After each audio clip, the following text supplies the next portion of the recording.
over my dead body would I have done that in 7th grade? Sorry, I just outed you fully. Is that not like the worst question? Tony won there. It's great. Big fan. Dunked cookies is the perfect combination of like all of my loves in life. All right, y'all. Welcome back to Benconnected. First and foremost, we want to thank our partners and sponsors, Lodge 33, Dunk Cookies, and now Spilt Milk.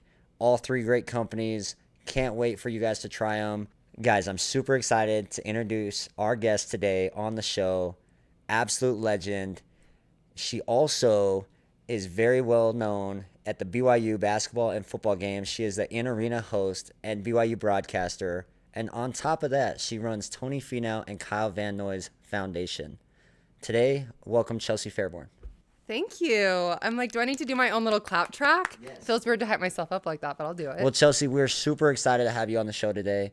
Not only have, obviously, we've seen you at BYU games and things like that, but also your foundation work has been unbelievable and who you've partnered with and things like that. And we want to dive into that and kind of talk about how it all started. Where did it all start? I was working in sports marketing.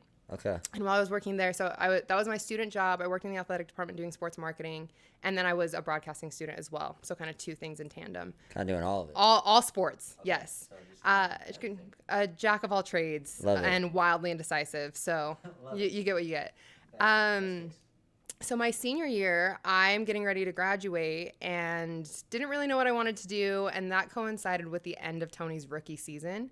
Okay. Knew nothing about golf at the time, but knew that I wanted to stay working in sports. And I remember I was also interning at KSL for their Talk and Lifestyle show at the time, and they'd offered me a part-time like producer reporter role. Nice. And I was like, okay, that's great, but like I don't really like, how am I going to make money? Like, what am I going to do? Right. And it was a good option. I didn't know if it was like the end all be all.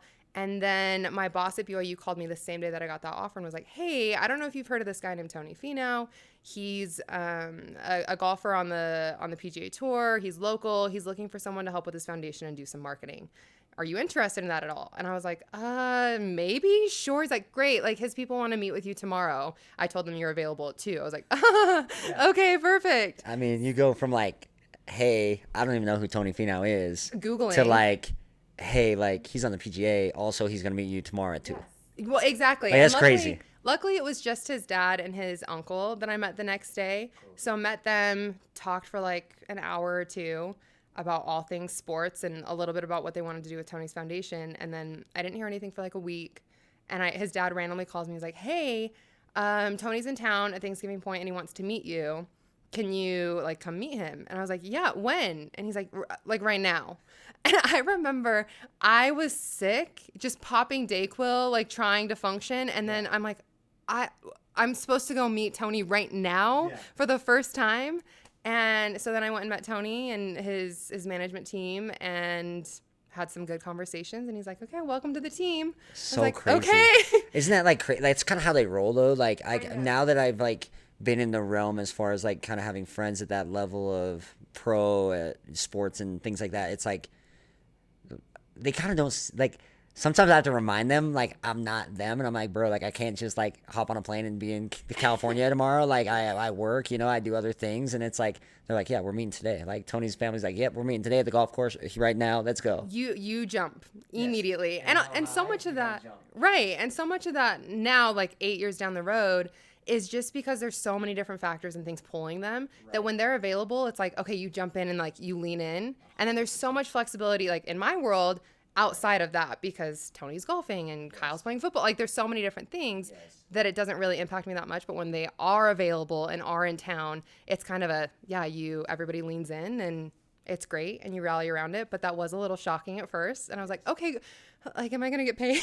Right. And then those conversations happened later and it worked out and everything was kind of fine-tuned down the line. But yeah, initially, so much of it is, I don't want to call it a vibe check, but kind of. It's 100%. Like a personality fit and like building trust and rapport, and you just kind of know. I mean, I kind of do that when I vet who I am and am not going to work with. Like, we all should. Yes. And I guess they did that in reverse immediately, and I passed the vibe check. Which is fire, here right? We go. And I think like you bring up a good point as far as like kind of like connections in general, right? As far as like vibes, and because realistically, like pros or companies, they can go hire kind of whoever and find whoever. They have teams that go find people, and it's like they can always find someone. But when it comes to like that level, and like you said, you know, when they like let you in, you're in and you see a way different life of them, and you're like, okay, like it's not that they're, you know, rude. They just are this busy all the time, and this is just their life. And so it's like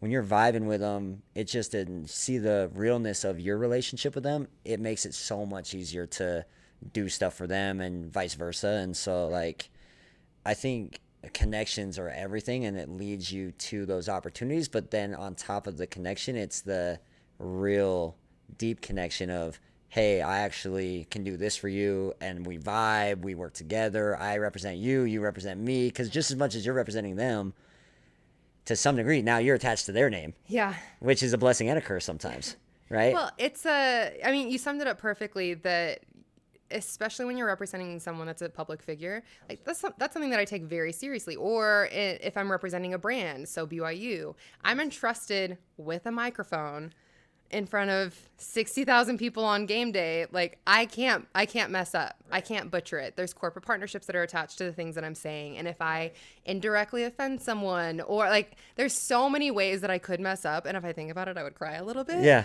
But like, how I do just you don't do that? I go tunnel vision. I just have to, somebody gave me the advice years ago. I think it was in conjunction with dating, and I kind of ignored that and applied it to professional networking. But they just said to be pleasant and present in how you're maintaining relationships. Like at a default, there's plenty more that you could read into or look at, but like be pleasant, be a decent person to be around, and be present and engaged in what you're doing. And that helps foster relationships really simply. And so for me on game day, I just strip it down to like the basics. I try to make the people that are going out on like, I'm in front of people all the time. These people have probably never been in front of 60,000 people before. And that's a little nerve wracking. So I just try and like cater to that and like make them have a positive, fun experience on the field, whether that's just like chatting on the sideline. And that grounds me too, because I'm not sitting there thinking about, oh my gosh, what if I mess up and butcher this promotion for this company? Right. I'm thinking, oh, I hope that so-and-so is having a good time down here on the field. Like, oh, have you ever been like in the end zone? Have you ever seen this? Look at how cool this is. And that helps settle me down, and I think settles them in the moment too. So it kind of works double time. And then when you go out there, it all happens I have like 45 seconds. Right. So when you go out there, it happens so fast that I don't really have the luxury of thought. Yeah, you kind of just gotta go. So luckily my default is experience, and I can just kind of ride that wave. Because it does happen really fast. I mean, how cool to like, I mean, that's really so deep of thought of like being present and being pleasant. Like that is fire. Like if you think about it, like you're in those situations and you can kind of make or break that experience for that person. Because that person could be like, oh man, I'm going to butcher it. And no, this is normal. Like you're good. They get out there. But I will say, so obviously I go to a lot of BYU games. I go to, you know, a lot of the local games, have friends that play on the team, things like that. And we always do Kicks Cam. Yes. Kicks Cam's a big one. Kicks Cam right? Is, I think it might be your favorite. Might be my favorite. Context clues are telling me it might be your favorite. Might be my favorite. Yeah. Today I busted out the sneaker game since I've never actually been a winner or a real. I'm so sorry that I've neglected you. Yeah, it's kind of messed up. I'm not even the camera woman, but I'm so sorry that I personally chose not to feature Ben Johnson. Hypothetically, if I'm on the Kick Cam, do you think I have a chance to win with the shoes I got today? Honestly, they are amazing. They might look at it and go, he doesn't need the money. He doesn't need the gift card. True. Because it's a gift card. It's a gift card. Okay. For more. So you can go and buy more shoes. But if they look at him, they're like, ooh, he's wearing Gucci. That's true. So you might need to like settle it down a tiny bit. You know what's kind of funny though? What? Every time on the sneaker shop, like every time it's on the sneaker cam, it's always the kid with the Crocs. And the kids and everyone just erupts like in the crowd. I'm like, bro, has like no one seen Crocs before though? That's what's crazy is people are wearing them unironically. Like, why are we wearing Crocs for real? Are they really comfortable? No. I don't know because I don't wear them because I have PTSD. That's fair. From how old? Like 6th or 7th grade. Yeah, it was like my mom's like, here's these. And then they're like, people are actually using the little like charms. Yes, the charms. Like I used to like get those and throw them away. Over my dead body, would I have done that in 7th grade? 100%. I would not have paired my Crocs with charms and my corduroy pants. Yes.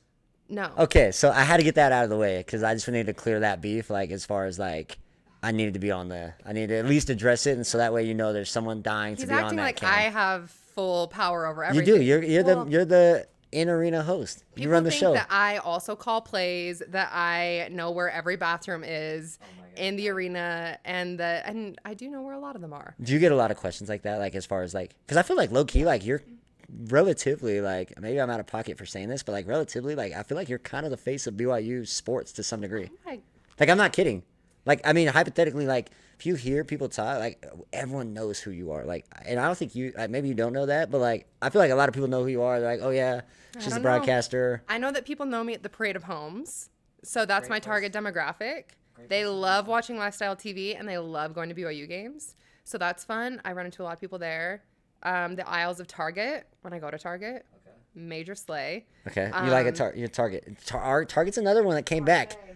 Remember how Target, like, I used to go to Target and they were just like... Did Target ever fall off? Because I don't think they did. Okay, it's not necessarily a fall off, but it wasn't, like, bougie. Like, Target back in the day had, like, smoothies and, like, popcorn, and it was, like, kind of gross. We'll run back some clips. Different Target? Maybe I went to the ghetto ones. Maybe I was from the ghetto Targets. Because now I go to Target and I feel like it's a different experience. Also, y'all, shout out Spilt Milk. Got you a set, too. 20 grams of protein, caffeinated, too. Which is my favorite. I love it. So, shout out Honestly, the Milk best and way Cookies. To start the day. 100%. You're sponsored by all of my favorite things. Really? I mean, kind of have to be, if you're top tier. But it is 7 p.m., so I'm not going to drink caffeine currently. Some of us have standards. I don't have any standards as far as caffeine. Well, so beyond all the sports stuff, let's talk about, like, obviously you're working in it, and then you get with Tony. What's like running a foundation for a guy like that, at that level, right? It's not just a mid-level guy. Yeah. I mean, Tony's a great human. And I joke that he's a marketing dream, because he is. I mean, family guy, a great story, like coming up on the scene, grew up in Rose Park, rises to fame, like against all odds. It's marketing gold. And so I feel like that's the superficial take. But then when you get to know Tony, actually, he's such an amazing human, and so is his wife, and they're two of my like nearest and dearest. And so there's that side where they're a dream to work with, and so fun and so mission and purpose driven, that makes running a foundation, I don't want to say easy, but really, really purpose driven for me, because I know the motivation behind it. I know the reasoning behind it. And so it's really easy for me to help champion that and to help make it come true. And so that's kind of what I do is you have Tony and Elena, or you have Kyle and Marissa, and I say, okay, well, what do you want this to look like? And what are your dreams for it? Right. And then I make it happen. So cool. Or try to. Yeah.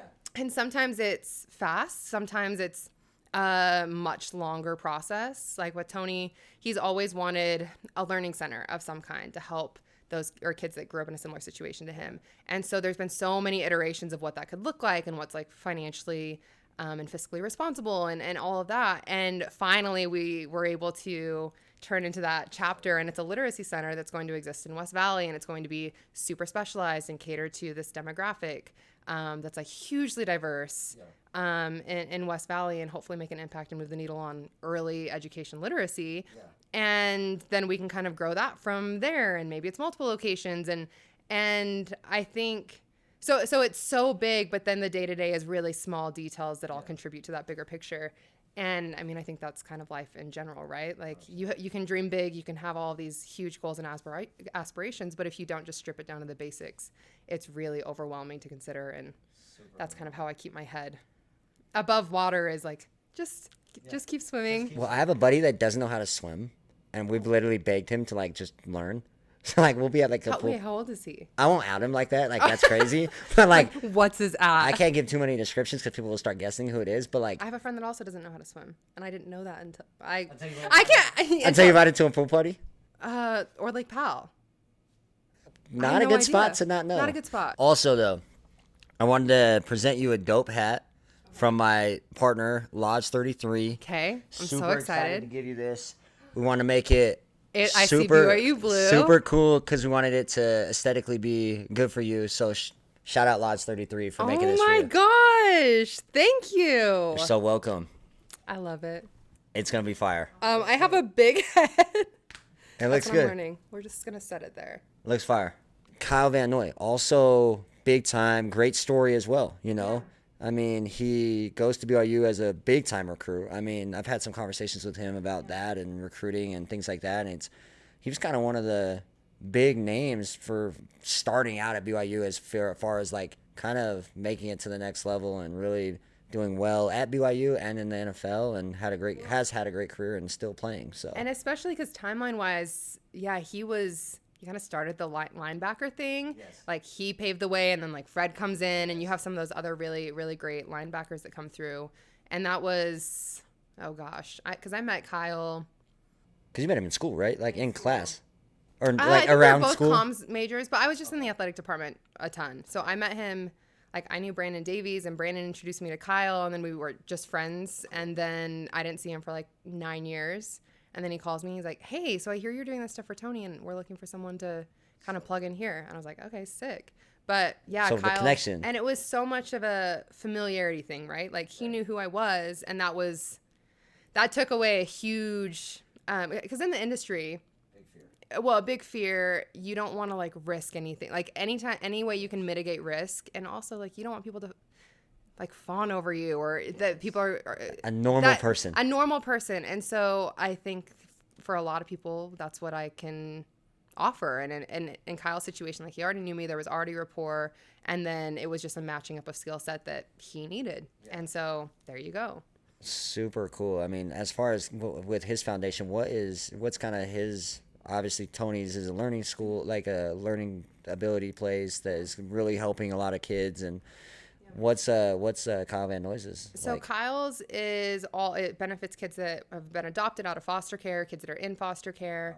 Really cool. And it kind of same thing, like mirrors his story growing up. And I wasn't super familiar with that space. And nothing has humbled me more than hearing the stories and the experiences and seeing the kids and interacting with them. And it is so impactful to see what like just a tiny bit can do so much to change trajectories.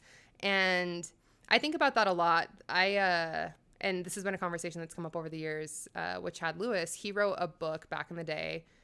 I could butcher this. I think it's called The Power of the Jersey. Okay. Or there could have potentially been another book that was going to be called The Power of the Jersey. I'm so sorry, Chad, if I just outed you. But whatever, it's fine. Write the book if you have it. Yeah, write it. Let's go. Peer pressure.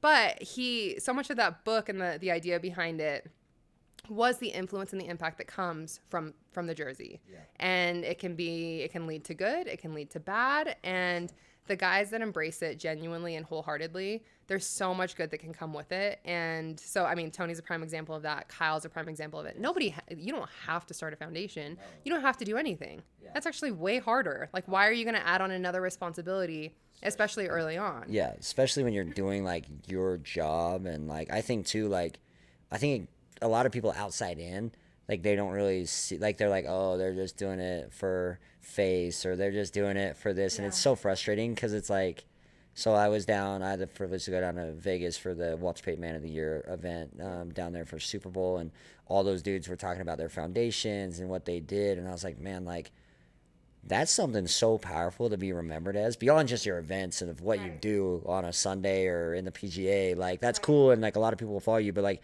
that's like changing generations, like changing a livelihood of a kid in the foster care system. Like, that changes the whole perspective, Well, and there was a time I went and visited an elementary school. Tony has a goal setting program, and so every February there's like Tony Finau Day in Utah. It's February 22nd, and we do like goal setting sheets for, it's like 1st through 5th grade. And so I went, and I was just watching. I was just observing a classroom, and this kid comes up to me. And he's like, oh, do you want to know who, like, I want to be like? And I was like, who do you want to be like? And he's like, the guy on the paper. He has no idea who I am. Yeah. Like, he has no idea that not even a thought that I might know the guy on the paper, right? Let alone the one that, like, printed it. You're like, I actually created this, bro. So this kid he's like, yeah, do you know who I want to be like? I want to be like the guy on the paper. And I was like, oh, that's cool. Why? And he's like, because he like came to the school and he grew up the same way that I'm growing up. And he's like, I don't really know that if I'm going to be a professional athlete, but I'm always going to take care of my own. This is like from a 5th grader. Wow. And so he's just like rattling this off, spouting it off. And I'm like trying not to cry because I cry over everything. Holding it all in. No, literally. And so he like goes away and his teacher comes up to me and she's like, let me tell you a little bit about that kid that just came up to you. So he's been homeless for the past 2 years, in and out of different centers and homes and in and out of foster care. And I never would have guessed based off of like his cheerful demeanor and just how he was approaching it. But she's like, yeah, he has been through all of it. And he, since like we started bringing up Tony's name, like he's really latched on and he feels like he can identify with him because he looks like him. He grew up in the same area. Like just because Tony has talked about Rose Park, like he lives in Rose Park. So he's like, oh my gosh, we're the same. Yeah, he feels it. Right. So then he's going to feel like he can embody the same story or something similar. Like he's not even playing sports, but he's like, oh, I'm just going to take care of my own. Yeah. Like that train of thought and that starting at that age can change the trajectory so quickly by just like a little degree. Yes. And that can change, that can keep him in school and pursuing hopes and dreams and goals and aspirations versus like, if it doesn't, go the other way. You have no idea. Right. And so there's been I could tell stories all day long that are like that, that are so powerful and like keep me in it, keep me motivating or keep me plenty motivated to do it. And then to help champion people to support that too. So the stories are frequent. And very just like heartwarming. Like I feel like, and I think, you know, connections beyond just like athletes and like beyond sports and, you know, just connections in life, right? You don't even know who you're going to meet or why you meet them at when you meet them. Right. Like you meet some people, you're like, why did I meet you at this time in my life, at this day, at this place? And then like later on, you kind of figure out why you meet them or, you know, you kind of go through that process. Like, so I'll tell you about a story about a connection that I made I lived in Houston. I served my mission in Houston, Texas. Yeah. Shout out H-Town. Love Houston. Love H-Town. Tony won there. It's great. Yeah. Big fan. So Houston, H-Town, a very, very special place to me. And I met this homeless guy on a bus ride. And we're driving through the town. Well, I wasn't driving. I was getting driven in a bus. And we're driving around, and I see this guy. And, you know, we seen him around. And then the next day I see him at the park, right out Memorial, Herman Hospital, and things like that. And I look over, and I'm like, oh, that's Doc. Like, because I asked him what his name was. And he said, I go by Doc. And I was like, cool. So I go up to him, and I'm like, what's up, Doc? How are you? And he just starts crying. And I'm just like, did I say the wrong thing? Like, you know, like, I've said plenty of wrong things to people. So I was like, oh, my gosh. Like, so I felt bad. So I'm like, hey, like, are you good? And he goes, I can't remember the last time someone remembered my name. And just started crying, right? And I'm crying at this point. Like, I'm a big crier at the point of my mission. I was like, just emotional. I'm crying, and I'm like, and I just was like, in that moment, I knew, like, just knowing someone and what it means to, like, really connect as far as, like, hey, your name is something that's worth something, right? And I feel like that's kind of where connections are so powerful, is because you really do connect to people, and it leads you to, whether it's a successful career, whether it's a job opportunity, or just meeting someone and knowing their name, you know, is life-changing. And I think, like, for you meeting, you know, these people at BYU that led you to a great job and a great career and, you know, a great platform for you, now you're giving back in these foundations that are touching kids' life, that are not only touching their life, but their future lives. And it's like, that's what connections are all about. Like, if you think about connections, like the true root of it, it's, you really don't know how connected you really are until you actually just start talking to someone and you realize we're all a lot more connected than we think. Like, I think me and my friends are way opposite until we start talking. And then I'm like, wait, we're actually friends, you know? Or like when you're like a new kid at school, you like go in, you're like, oh man, like that guy is like such a tool. And then you go and like talk to him and you're like, oh, actually he's like my best friend. You know? It's like that, the New York Times 36 questions that lead to love type thing that you could do with anybody and love them, like whether it's platonically, romantically, or whatever. 100%, because you read the questions and you're like, okay, I'm going to be bearing my soul here in 6 questions. Right. Not really. It's like 12. You're at least 12 in. You're at least 12 in. 6, and you before just you start having feelings. Who I want to go to dinner with, and then you're fine. And when the last time I cried was, but I think that's so valid, because you never know who you're going to connect with, and some of the people that are nearest and dearest to me, I never would have expected on day one. And then time passes, and you connect in different and unexpected ways, and so much of it is just seeing the person and like allowing them to show up authentically and like them allowing you to do the same. And you can't necessarily plan for when that's going to happen, but it's really special when it does. 100%. To any degree. So as far as connecting, like obviously you're really good at what you do, and obviously these people trust you and BYU trusts you to represent their brand and your own brand. Did you feel like you learned a lot of that in school setting as far as like educational like classes, or are you saying like more so just being present in the moment and just learning that way? I think it's a combination. In school, obviously with broadcasting, there's specific skills that you need to learn and know, and same thing with like anything in the business world and the management side. And but some of it is just being pleasant and present. And I am a talker. I can talk and talk and talk, but I gain the most when I listen. And so checking myself and checking I don't want to call it ego. I just am extremely extroverted. I one time tried to say I was an introvert, and they quickly shut me down. They were like, if you say you're introverted, that is a shame to introverts everywhere, because you are for sure not. I was like, okay. But do you ever feel like, so I'm a talker too, as you probably know, like big talker as I'm talking, like it kind of sucks when you don't talk. Like, you know, you're trying to chill the voices, you know, you're like, all right, I'm going to rest the voice for a little bit. Yeah. And everyone's like, dude, like, what's wrong? Like, are you okay? I'm like, dude, I'm just chilling right now. And it's like, no, you can't be. You have the mic. Like, I'm like, they're like, no, like, you have to talk. Do you feel that sometimes too, or no? Yeah. It might be just me.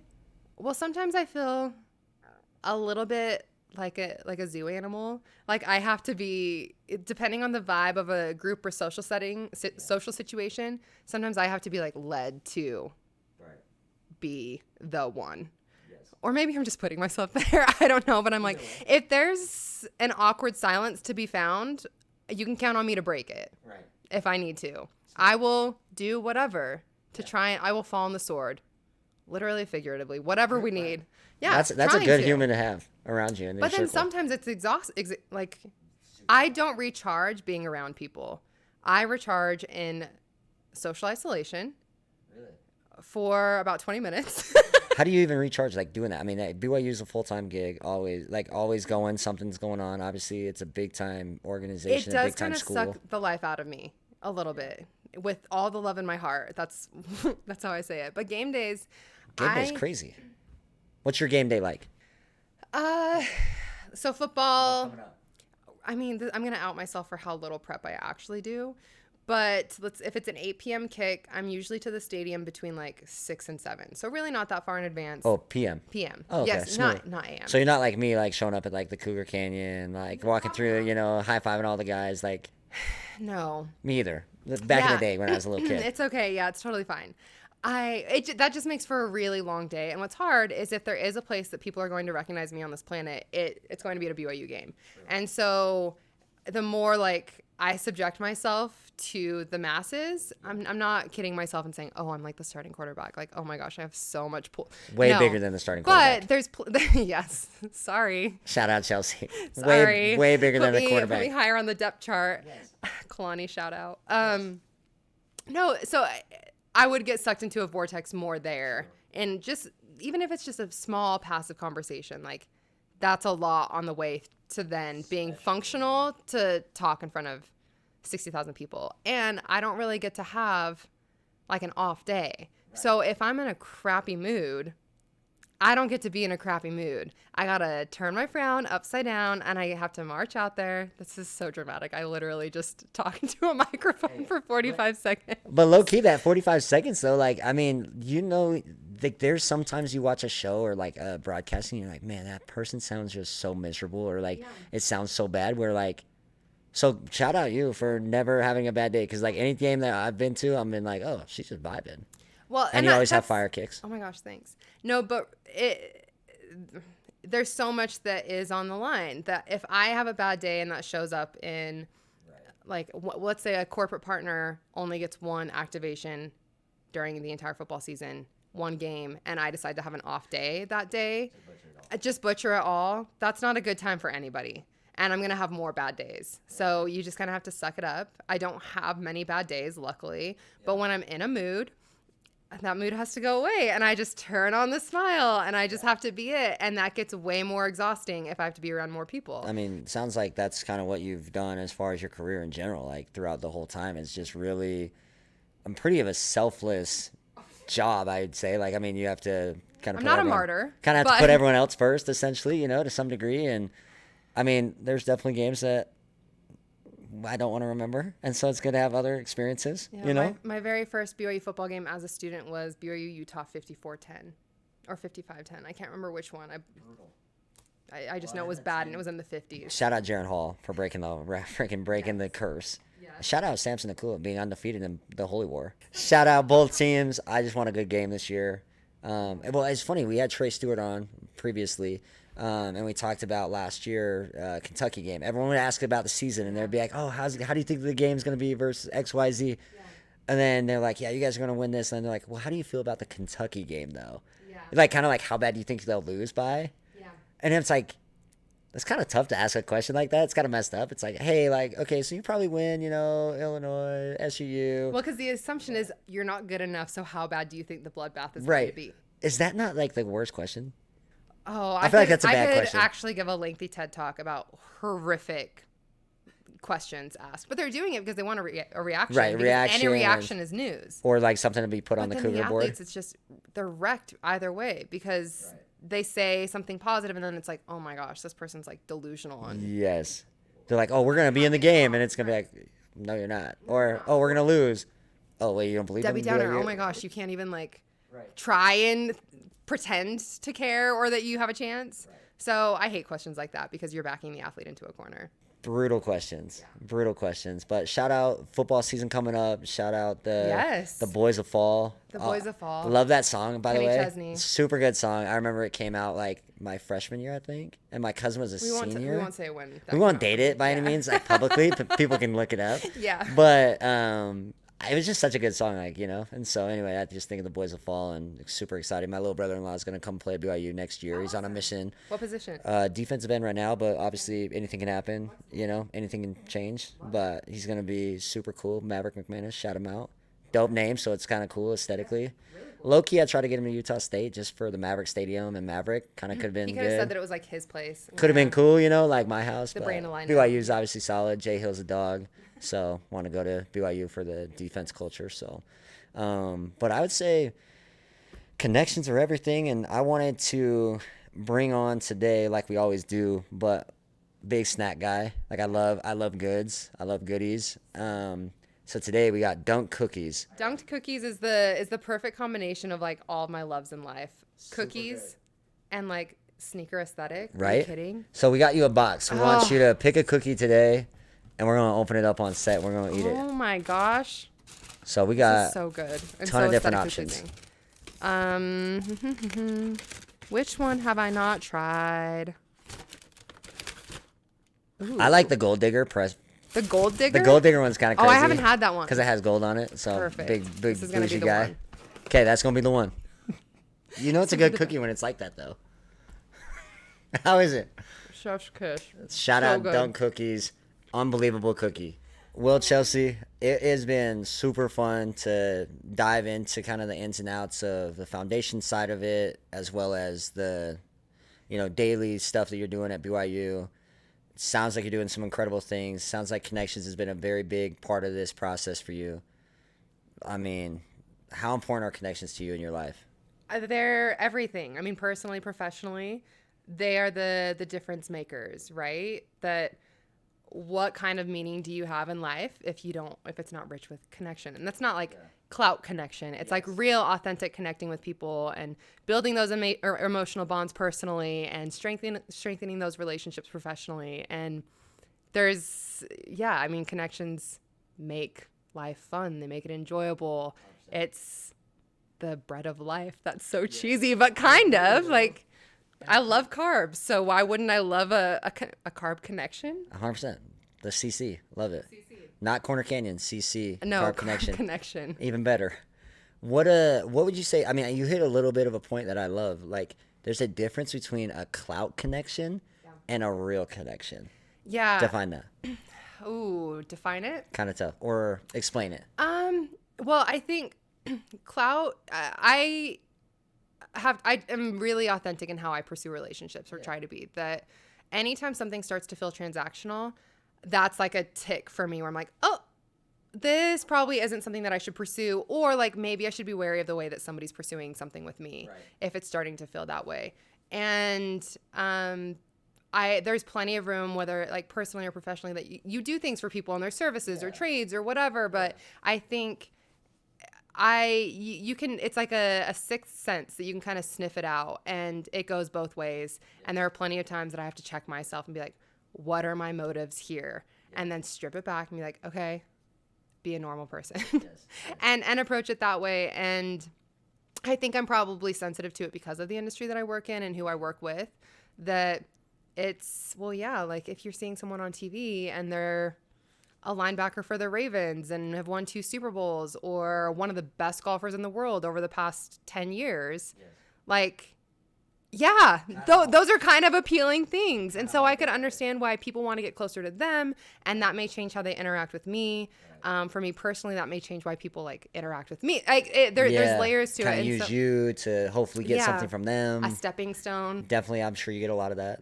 People DM you about, oh, can you get me this, or can you do that? I need to redact my eye roll, but it's great. I love when people talk about things that I also care about and I'm interested in. But I think I am hyper conscious because I'm wary and want to protect the people that I work with, for personal and professional reasons. And then I think for me personally, I what you see is what you get, for better or worse. Like, I don't filter that much. Like, I just kind of exist, and it's a chaotic bundle of joy, hopefully, or when I have a bad day, then it's not, but I'm still going to put on a smile. Honestly, it's just been a great, experience as far as knowing who you are. And I just wanted to say, like, connections matter, and connections of what you can connect is literally anything. You can connect to anyone. And I think I'll add to that like, connections become really easy when you're authentically showing up as yourself. Yes. And so the times when I'm not, or I'm feeling insecure, or I'm hyperfixated on something else, like, that's when I struggle relating and connecting to people. Well, obviously, because you're not there. I'm not there. How like, can they connect to you when you're not you? It's fleeting. And so I think that's what I've learned, and maybe it's age, maybe it's time or experience or whatever. But the more I'm just in tune with who I am and showing up, like, I don't want to say take it or leave it, or that it's brash or anything, because like, again, I kind of adopt that pleasant and present mentality. But the more I'm showing up as who I am, the easier it is to foster those relationships, to build them. And then, like, when I do come across Ben Johnson in the wild, that like it comes across easy and natural, and that's the goal, right? And I think that's what ultimately is the connecting dots of the connections, is authentic, real, and you never know what opportunities it could lead to. And I think you've perfectly laid that out in what you've done in your career, and it's been a great career so far, and only building to be even more. And so, Chelsea, we appreciate you tapping in on our show, and make sure y'all to follow us, like, subscribe to this video. Also follow Chelsea on Instagram. Other sites you want to have them follow you on YouTube or TikTok? You got anything else? Oh my gosh, we're not gonna route people to my TikTok. Hey, everyone go find her Finsta. No, I'm kidding. Finsta. Just Chelsea Fairborn on Instagram, and you can follow all of my projects at Tony Finau Foundation, Tony Finau Golf, Finau Fresh, Kyle Van Noys, real Marissa Van Noys. Like, we can just go through all of them. Follow those people though. Like, she's doing a lot of great things beyond just the BYU in-arena host. Like, that's a great part of her resume, but she's doing a lot of foundational work. So make sure to follow those athletes, follow her, make sure you're tapped in. Chelsea, thanks so much. We'll see you at the Kicks camp. Perfect. Can't wait.